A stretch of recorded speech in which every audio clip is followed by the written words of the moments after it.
Do you want to have dinner with us? Little girl asked the lonely CEO sitting alone on Christmas Eve. It was Christmas Eve and the city was alive with lights, laughter, and the distant echo of carolers. But for Liam Bennett, nothing felt like celebration. He sat alone on a park bench, dressed in his tailored wool coat, meticulously polished shoes, and the unmistakable air of authority that came with being a young CEO. But his posture betrayed an emptiness that no luxury could fill. Around him, people hurried by with shopping bags and hot cocoa, their breath visible in the crisp winter air. He had declined his family's lavish holiday party months ago, opting instead for solitude, already weary of the hollow pleasantries and forced social niceties that had always accompanied wealth. He only wanted silence, a break from expectations. And yet his solitude felt like punishment. He closed his eyes and listened to the world carry on without him, convinced that this year, like so many before, would pass without meaning. Then through the swirl of snowflakes, he heard soft feet approaching, tiny, against the pavement. He opened his eyes to find a little girl standing before him, about 3 years old, with tousled golden curls peeking from a worn red coat and bright blue eyes that seemed too full of hope for this world. He clutched a small paper bag, slightly crumpled, like a treasure. He opened his mouth to speak before she did. "Sir, do you want to have Christmas Eve dinner with me and my mommy?" she asked, her voice so clear and earnest that it cut through Liam's numbness like a bell. Her question was disarming in its innocence, presenting a genuine offer where he expected none. He blinked, startled. Before he could answer, she reached out and took his hand, tugging gently, yet with surprising strength. It happened so quickly that he didn't have time to refuse. Which part of him let her pull him to his feet like a child dragging a guest home for Christmas dinner? He did not know. He found himself standing, the cold biting at his cheeks, his suit trousers brushing fresh snow. Yet he felt warmer than he had in months. They walked down the bustling avenue together, her little coat brushing against his leg, her hand tucked into his. Pedestrians glanced at the pair, an incongruous tableau of wealth and innocence. Some smiled, others whispered.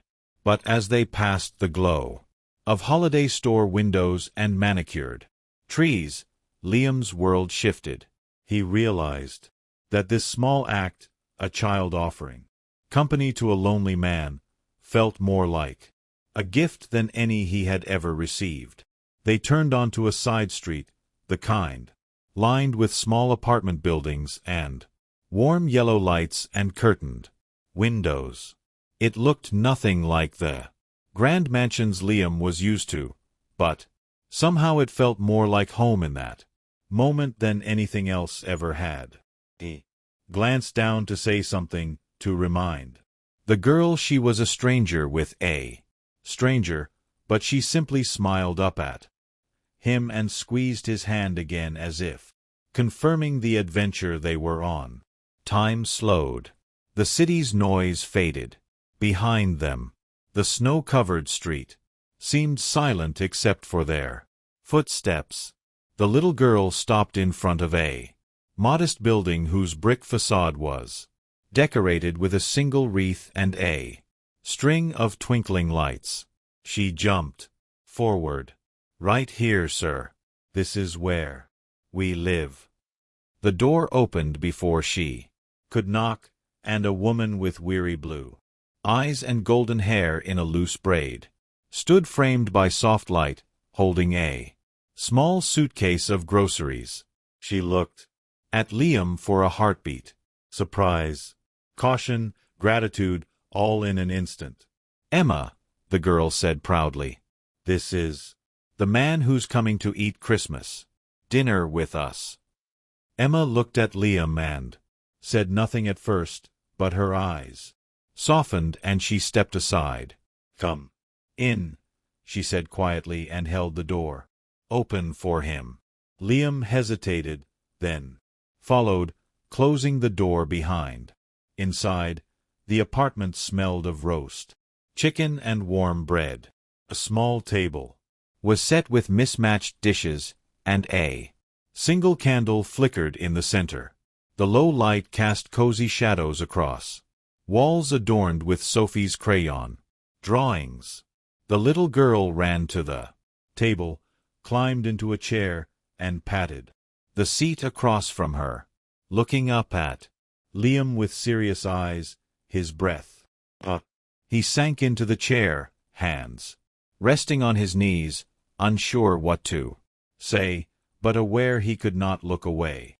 Emma moved quietly, placing a plate of chicken and vegetables in front of him, then seated herself beside her daughter. For a long moment, none of them spoke. Then the little girl said softly, "Merry Christmas, sir." Emma offered a gentle smile, a real one, not the practiced politeness he was used to. Liam found himself saying, "Merry Christmas," his voice husky from emotion he had buried. They ate slowly, the three of them, sharing food and warmth and presents. Outside, the snow continued to fall. Inside, around that small candle-lit table, Liam understood for the first time that Christmas was not about grand parties or the expectations of a wealthy family. It was about connection, about being seen, and about belonging. In that moment, his world, once vast and empty, felt full again. The apartment was small, the kind of place most people walked past without noticing. A crooked string of twinkling lights framed the front window, casting a soft glow on the cracked sidewalk below. Liam followed Sophie up the narrow stairs, his polished shoes tapping against creaky old wood. At the top, she turned with a smile. "This is our home." Before Liam could respond, the door opened. A woman, young, mid-20s, with golden hair loosely braided over one shoulder, stood in the doorway. Her eyes were kind but tired, and she clutched a kitchen towel in one hand. She paused, surprised to see him. Sophie beamed. "Mommy, this is the man I told you about. He looked lonely, so I invited him to dinner." The woman's gaze flicked from her daughter to Liam. No fear, just quiet maternal caution. Liam tried to speak, to explain himself, but words didn't come. "I hope it's not too much trouble," he managed. There was a brief silence, then she stepped aside. "Come in." The scent of rosemary and roast chicken drifted through the air. The apartment's living room and kitchen shared one small space. A modest table by the window held two mismatched plastic plates, a chipped bowl of vegetables, and a candle tilting slightly in its holder. On the floor stood a tiny artificial Christmas tree, glowing softly under handmade ornaments and crayon-colored stars. She returned to the counter, slicing chicken in practiced silence. No questions, no hesitation. Just a third plate placed gently on the table. Sophie hopped into a chair, her feet swinging beneath. "Mommy makes the best chicken ever." The woman glanced up and smiled. "Mol. Genuine. It's not much, but you're welcome." Liam hesitated. He didn't eat with strangers.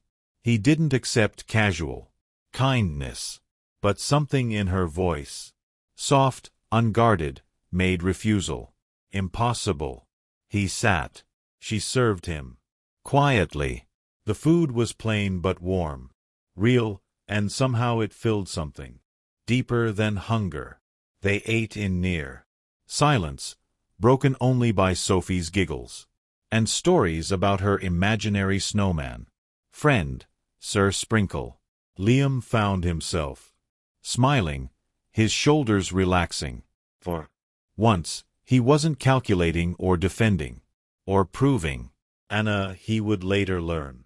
Her name caught him watching Sophie and said, "She always likes the candle, even if it's just us. Says it makes dinner special." Liam looked at the candles. Glow, casting gentle shadows. Reminded him of holiday dinners growing. Tables full of food, but silent. Cold, formal meals with silver and crystal, but no laughter. Anna quietly refilled his plate. When he started to protest, she waved him off. "You look like someone who hasn't had a proper meal in a while," she said kindly. Liam said nothing. She was right, but not the way she thought, because for the first time in years, he realized it wasn't food he had been hungry for. It was this, a small table, a warm plate. People who weren't asking for anything in return. As he sat in that modest kitchen, a man of wealth and influence, among crayon drawings and paper stars, Liam felt something settle inside him, something that had long been drifting, unsure where it belonged. And when Sophie leaned against her mother and looked up at him with sleepy eyes and a quiet smile, like he had always been meant to sit at that table, Liam felt something unfamiliar rise in his chest. Oh. After dinner, the dishes were cleared in quiet collaboration. Liam offered to help, but Anna only smiled, shaking her head gently. "You're the guest tonight," she said, stacking the plates carefully in the tiny sink. Sophie had fallen asleep on the couch, curled up beneath a fleece blanket, her cheeks still flushed from excitement and cake. The apartment felt even smaller now, but cozier. Outside the window, snow fell in lazy spirals, painting the city in silence. Liam sat back down at the table, his suit jacket folded over the back of the chair, his hands resting idly in front of him. He did not want to leave yet, not because he owed them anything, but because something here made it hard to walk away. Anna finished rinsing the last plate, wiped her hands, and joined him again. She poured 2 mugs of tea. Cheap, overly floral, but Liam welcomed the warmth. "She's a good kid," he said, softly, nodding toward the sleeping Sophie. "She's everything," Anna replied, her voice quieter now. There was a pause. Then Liam asked, "How long have you been on your own?" Anna looked down at her cup, tracing the rim with her finger. "Since I was 21. Liam waited. "I was in college," she said. "Studying education, wanted to teach literature, maybe run a classroom with paper stars on the ceiling. I met someone older, charming, said all the right things, and I believed him." He heard the unspoken words in her tone. Believed him, got pregnant, was left behind. "My parents weren't thrilled," she continued. "They said I was throwing my life away. When I said I was keeping the baby, they said they couldn't support my decision. I moved out 2 days later." She took a sip of tea, her gaze fixed on nothing in particular. "I waited for him to come back. He never did." "You raised her on your own?" Liam asked. Anna nodded. "I've waitressed, cleaned houses, answered phones. Whatever pays the bills, but I never regretted Sophie.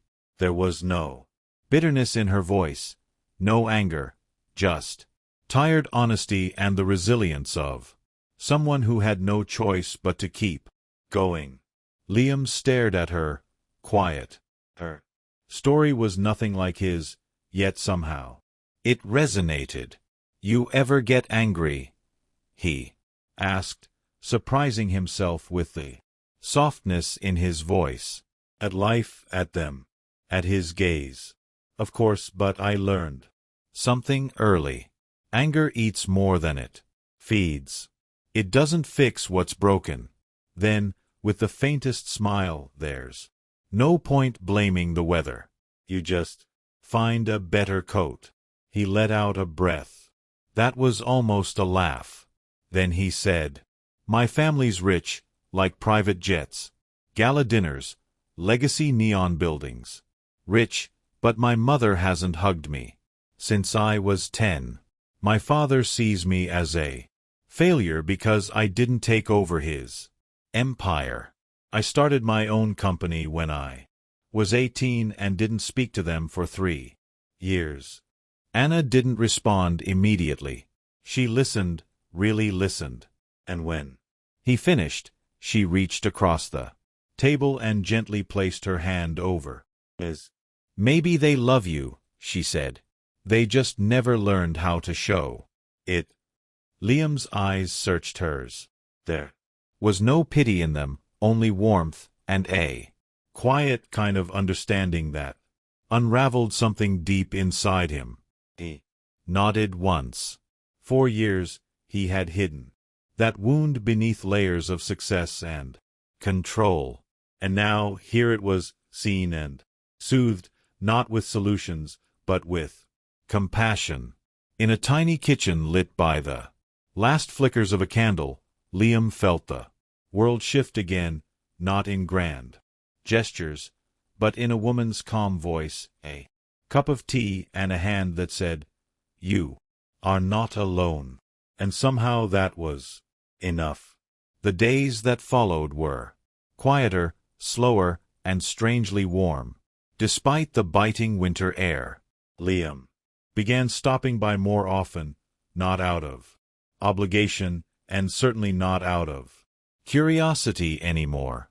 Something had shifted in him that night over tea and candle light, and now the small apartment with the mismatched plates and the paper Christmas tree felt like the one place in the city where he could breathe. Sometimes he brought small things, a box of pastries from a bakery downtown, a children's book Sophie might like. One afternoon he noticed the kitchen light flickering and returned the next day with a new bulb and a step stool, insisting on fixing it himself. Anna always thanked him.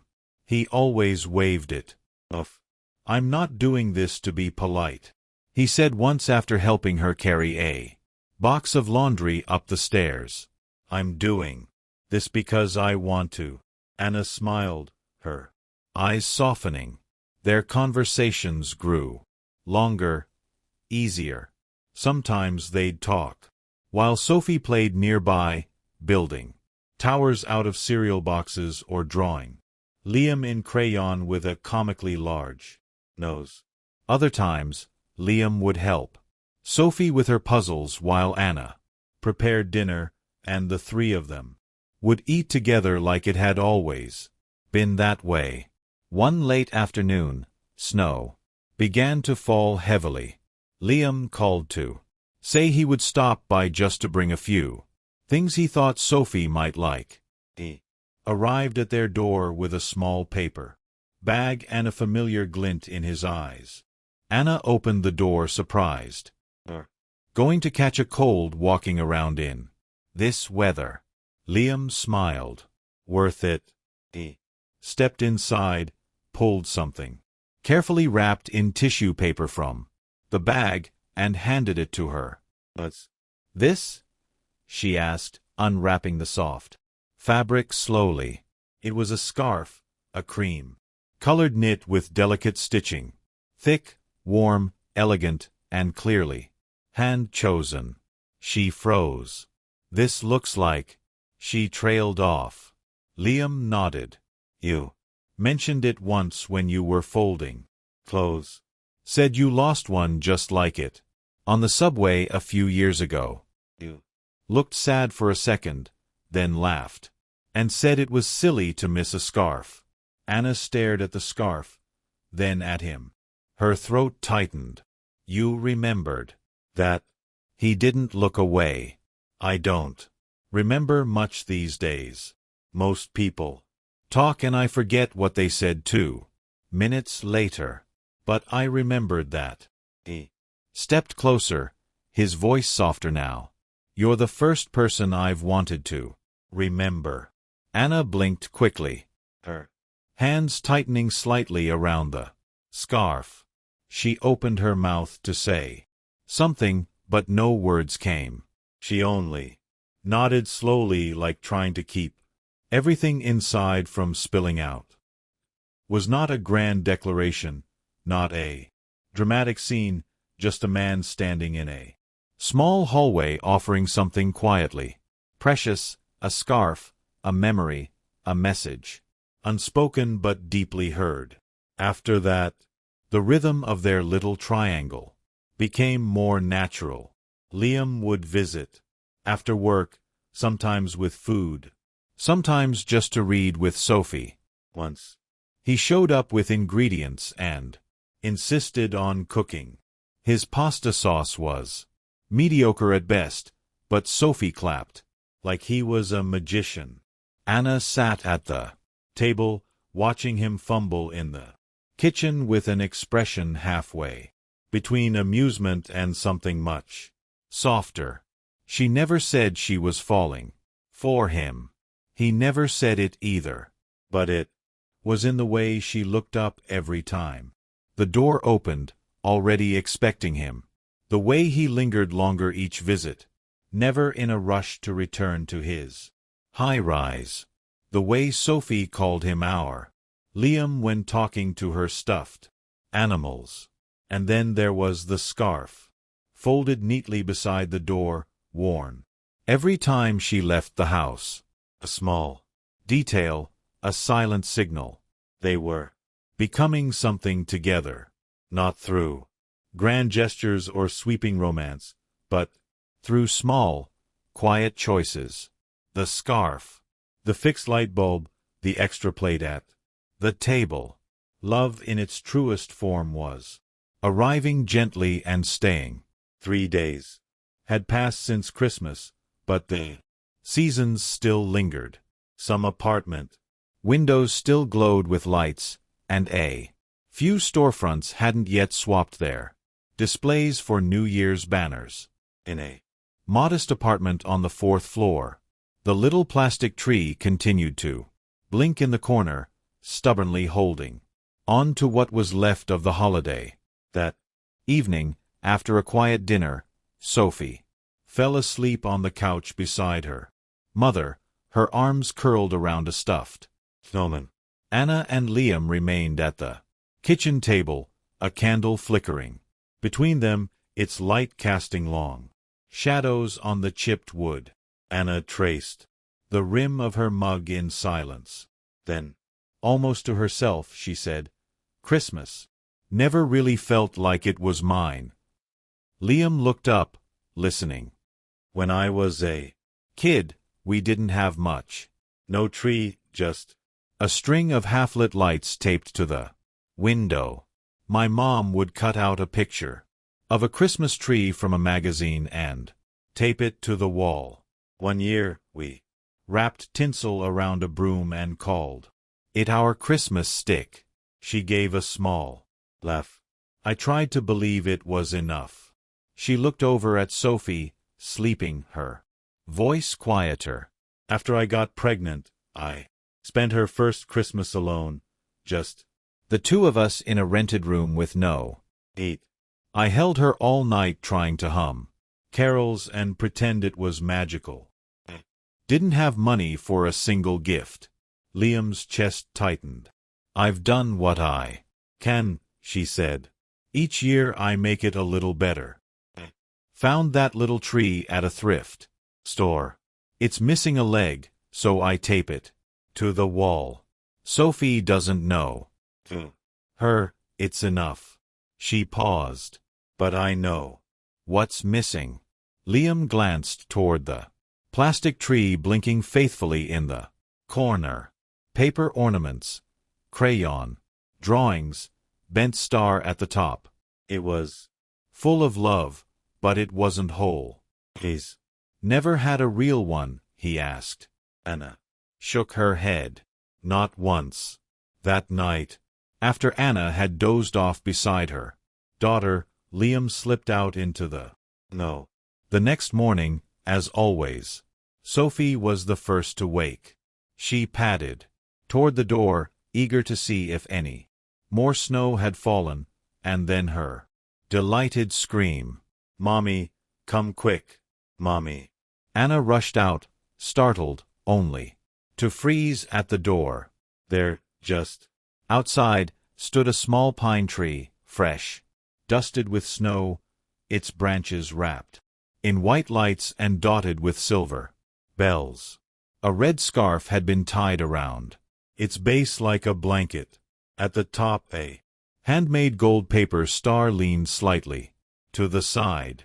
Underneath were 3 neatly wrapped gifts in brown paper tied with red string. Sophie danced in circles. He came. Mommy Santa, really? Anna crouched down, her eyes filling as she reached for a small envelope taped to one of the boxes. In familiar handwriting, it read for Sophie. From your secret Santa. She didn't need to ask. She already knew. She looked down the hallway, half expecting Liam to be standing there with that casual, quiet smile, but there was only silence. The scent of pine and the soft chime of bells swaying in the morning breeze.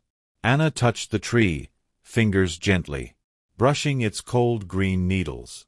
For years she had tried to make magic out of nothing, pretended she wasn't watching life through a window she couldn't open. But now someone had opened it for her. Inside the old plastic tree blinked in the corner, but it was no longer the center. Outside, a man had given her child what she never had. Not through extravagance, but through kindness, presents a silent promise fulfilled. And for the first time in her life, Anna felt Christmas truly arrive. By March, the city had shed most of its winter coat. Snow had melted into slush, and the air carried the promise of spring. In a modest apartment with hand-drawn decorations and paper butterflies taped to the windows, a certain little girl was counting down the days to something she had never truly experienced before, her very first birthday party. Sophie was turning 4. To most, it might seem like a small milestone, but for Anna it was everything. It was the first year she could afford a cake.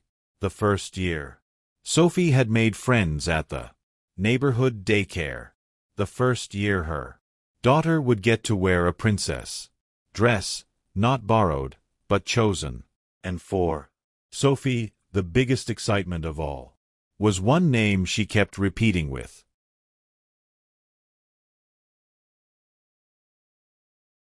glee. Chu Liam. Liam had promised. I'll be the first one at your door, he told Sophie with a pinky swear. 8 o'clock sharp. With a surprise. Anna had watched him make that promise, her heart full and weary all at once. He was good to them. Consistently, thoughtfully good, but a part of her still lived in the quiet fear of being left behind again. 2 days before the party, Liam's phone rang. During a board meeting, Singapore. High-stakes merger. The opposing CEO had changed schedules last minute. He would only meet in person and only on Sophie's birthday. Liam felt the blood drain from his face. He stood up without a word and walked straight out of the room. That night he called Anna. I might not make it back in time, he said, voice low. The meeting's the same morning. I'm trying to move things, but Anna didn't interrupt. She listened, then replied gently, You've already done so much. But then softer, It's just she sees you as family now, Liam. This birthday. She's not waiting for toys. She's waiting for you. Liam sat in silence. Long after the call ended, heart heavy, torn between duty and desire. March 17th, Sophie's birthday. Back in New York, Anna had woken early. The apartment smelled of sugar and strawberry frosting. Balloons clung to the walls, and Sophie twirled in her lavender dress, her hair clipped back with glittering pins. Is he coming soon? She asked for the third time in an hour. Anna knelt, adjusting the hem of her daughter's dress. He said he'd try. Sophie tilted her head, but he promised. Anna didn't respond. Her eyes stung, and she turned away to hide it. Meanwhile, across the world, Liam sat alone in a luxury hotel suite in Singapore. He had finished the meeting earlier than expected. Everything had gone well. The deal was secured, and yet he didn't feel anything close to satisfaction. On the table in front of him sat a small velvet box. Inside, a delicate silver bracelet engraved with tiny cursive letters, Sophie and Mommy, my home forever. He stared at it for a long moment, then walked to the window. The city stretched beneath him, glowing with possibility. But all he could think about was a 4-year-old girl in a lavender dress, waiting by the door. His chest tightened. What am I doing here? He murmured, when everything I want is somewhere else. Without hesitation, he picked up his phone, cancelled his remaining meetings, and called his assistant. Book my flight, he said. I'm going home. Hours later, the apartment was buzzing with kids and noise. Paper crowns and frosting smeared cheeks filled the room. Anna kept glancing at the clock, her smile beginning to fade. It was nearly evening when the doorbell finally rang. Anna opened it to find Liam standing there, wind-blown, out of breath, and holding the velvet box in his hand. Sophie spotted him from across the room and screamed with joy. You came, she shouted, launching herself into his arms. I promised, he whispered, hugging her tightly. Anna watched them from the doorway, eyes glistening. He looked at her and smiled, quietly, placing the box in her hand. She opened it, her fingers trembled. Liam leaned close, his voice gentle. I missed the cake, but I made it to what matters. And just like that, the day became perfect. Not because of the cake or the gifts or the party, but because a promise had been kept, and two hearts that had never truly believed in constancy finally did. The sun had begun its slow descent by the time Liam reached the familiar doorstep. He stood there for a moment, staring at the door he had come to know so well. In his hand was a small gift box wrapped simply with a navy blue ribbon. He had not called ahead. He had not sent a message. Something in him needed this to be real. Not scheduled, not arranged, just him arriving because he wanted to be there. He took a breath and knocked softly. Inside the apartment, Sophie was sitting cross-legged on the living room rug, her toy kitchen set spread around her in cheerful chaos. She looked up at the sound of the knock, froze for a beat, and then shrieked with joy. "Mommy, it's him. It's Liam." She bolted to the door, just as Anna stepped into the hallway, wiping her hands on a kitchen towel. Her eyes widened as the door opened and Liam stood there, wind tousled and quietly smiling. "Uncle Liam's back," Sophie yelled, running back into the apartment. "Mommy, the table has 3 chairs again. I can cut the cake now." Anna's expression softened, touched by surprise and something deeper. Liam stepped inside, removed his coat, and looked down for a moment. Then he placed the box gently on the small kitchen table.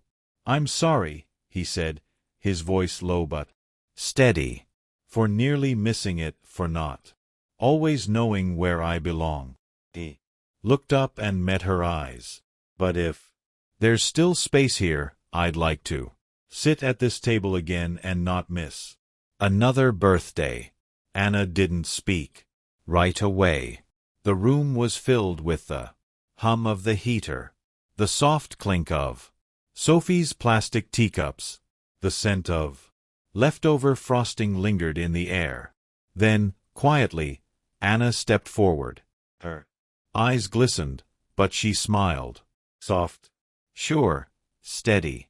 "There's always space for you here," she said. "Your seat's never been taken." That evening, the 3 of them sat down at the table. No cake ceremony, no party hats, just a warm dinner Anna had reheated and a sense of peace that wrapped around them like a worn, beloved blanket. Sophie chattered nonstop about the day, about her friends, about the crown that kept falling off her head during the song. Liam listened, laughing softly, refilling her juice like it was the most important job in the world. Anna watched them both, her heart fuller than she could express. After dinner, as Sophie dozed off against Liam's shoulder on the couch, Anna brought him a cup of tea. They sat in the quiet, their words no longer necessary.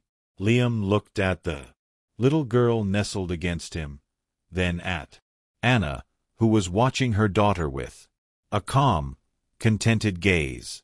He thought of all the dinners he had skipped in high-rising restaurants, the holidays spent with strangers in suits, the deals that had consumed his time. And then he looked at this moment, soft, real, quiet, and something clicked inside him. This was home. Not because he owned it, not because he had earned it, but because he was wanted here. Because 2 people, one who didn't understand anything beyond the joy of cake and hugs, and one who had been quietly carrying the weight of the world, had let him in. He didn't need permission. He didn't need to prove anything anymore. This was his seat, and the table was no longer empty. 1 year later, everything felt different. Not because Liam Bennett had stepped back from the boardroom, or because his company had broken records. Not because Anna had begun teaching music part-time at the local community center. Not even because Sophie now ran through their